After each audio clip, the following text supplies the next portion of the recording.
अरे बच्चों, मैं हूँ गुरु नितेश और आज क्लास 9th का एक्सरसाइज 1.1 सॉल्व करने जा रहा हूँ। पहला क्वेश्चन है, फर्स्ट क्वेश्चन है, is zero a rational number, can you write it in form of p by q where p and q are integers and q is not equal to zero. कहता है कि क्या zero एक rational number है? तो हाँ, zero जो है वह एक रेशनल नंबर है। ठीक है। कहता है क्या इसको आप p बाई क्यू के रूप में लिख सकते हैं? तो ऑब्वियस लिख सकते हैं। 0/3, 0/7, 0/5, 0/13, कुछ भी लिख सकते हैं आप इसको p बाई क्यू के फॉर्म में। ठीक है। सेकेंड नंबर क्वेश्चन कहता है कि find 6 rational number between 3 and 4।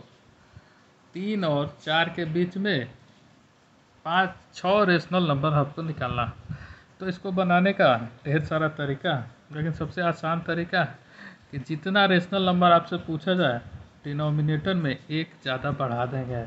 जैसे 2, 3 और 4 के बीच आपसे रेशनल नंबर पूछ रहा है, 6 रेशनल नंबर पूछ रहा है, तो डिनोमिनेटर में 7 का मल्टीपल ही होगा या 7 ही होगा। अब 3 को हम कैसे लिख सकते हैं? जिसमें डिनोमिनेटर में 7 है, 3 का मतलब 3/1, और इसमें अगर 7 से आप गुना करेंगे तो ऊपर भी आपको 7 से गुना करना होगा, तो इसका मतलब 21/7। और 4 को कैसे लिखेंगे? तो 4/1, तो इसका मतलब 4 × 7 और 1 × 7 मतलब 28/7। ऐसा इसलिए कर रहा है क्योंकि हमको डिनोमिनेटर पे 7 चाहिए। और 6 रेशनल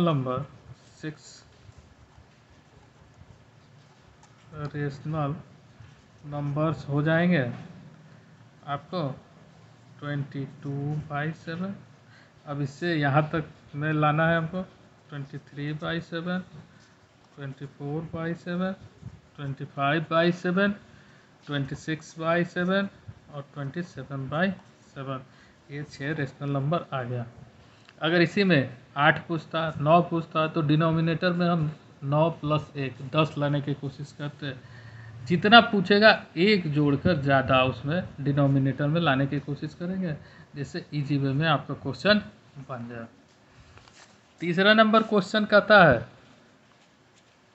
थर्ड नंबर क्वेश्चन कहता है कि find 5 rational number between 3/5 and 4/5। अब इस तरह का दिया हुआ है तो कुछ नहीं, 3/5 को आपको लिख देना है 30/50, 10 से मल्टीप्लाई कर देना है, और 4/5 को लिख देना है 40/50। 10 से मल्टीप्लाई करते हैं, जब इसको सिंपलेस्ट फॉर्म में लिखेंगे तो ये फिर 3/5 ही आ जाएगा। अब 5 आपसे पूछ रहा है, 10 पूछ रहा है, जितना पूछ रहा है निकाल दीजिए। 31/50, 32/50, 33/50, 34/50, 35/50, 5 रेशनल नंबर आ गए। ठीक है। आप किसी भी तरीके से बना सकते हैं। इसको बनाने का पहले ही बताया कि 2, 3, 4 तरीका होता है, कहीं कोई इशू नहीं है। फिर फोर्थ नंबर क्वेश्चन कहता है कि state whether the following statements are true or false, give reason for your answer। बताना है कि नीचे दिया गया स्टेटमेंट ट्रू है या फॉल्स है। अगर ट्रू है तो क्यों है, फॉल्स है तो क्यों है, इसका रीज़न आपको बताना है। कहता है every natural number is a whole number. तो सही बात है, सही होगा। सारे नेचुरल नंबर प्राकृत संख्याएं पूर्ण संख्याएं होती है। पूर्ण संख्या क्या होता है, प्राकृत संख्या क्या होता है, यह आप समझिए। 1, 2, 3 से लेके इन्फिनिटी तक ये होता है नेचुरल नंबर। ठीक है।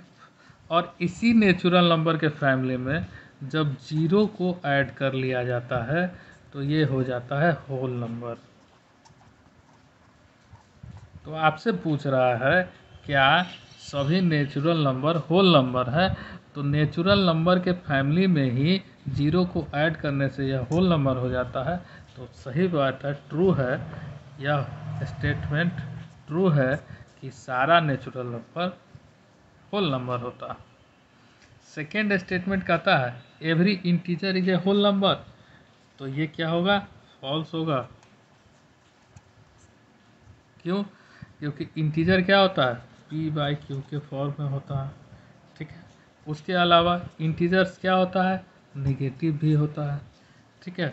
इंटीजर्स क्या होता है, निगेटिव भी होता है, ठीक है। इंटीजर्स पॉजिटिव भी होता है और निगेटिव भी होता है। तो पॉजिटिव इंटीजर्स तो होल नंबर होता है, लेकिन निगेटिव इंटीजर्स होल नंबर नहीं होता है। होल नंबर मतलब होता है, अभी बताया, नेचुरल नंबर प्लस जीरो, इतना ही होल नंबर होता है। और इंटीजर्स, अगर आप नंबर लाइन पे देखें तो इंटीजर्स का मतलब होता है, ये जीरो है तो इंटीजर्स का मतलब होता है पॉजिटिव भी और निगेटिव भी। तो इससे इधर वाला पार्ट तो आपका होल नंबर है, लेकिन इधर वाला पार्ट आपका होल नंबर नहीं है, इसीलिए यह स्टेटमेंट फॉल्स हो जाएगा। थर्ड स्टेटमेंट कहता है every rational number is a whole number, यह भी स्टेटमेंट आपका फॉल्स होगा। क्यों? क्योंकि अभी बताए ये p/q के फॉर्म में रहता है और रेशनल नंबर जो होता है, सारे इंटीजर्स रेशनल नंबर होते हैं, और जब सारे इंटीजर्स होल नंबर नहीं होंगे तो सारे रेशनल नंबर होल नंबर कैसे हो सकते हैं। इसलिए फोर्थ का थर्ड जो होगा यह स्टेटमेंट फॉल्स होगा, और इसका एक्सप्लेनेशन होगा कि negative numbers are not whole number, that's why all rational number is not a all rational number is not whole numbers, ठीक है। तो ये था आपका एक्सरसाइज 1.1। अगले दिन हम लोग अगला एक्सरसाइज पढ़ेंगे। Thank you.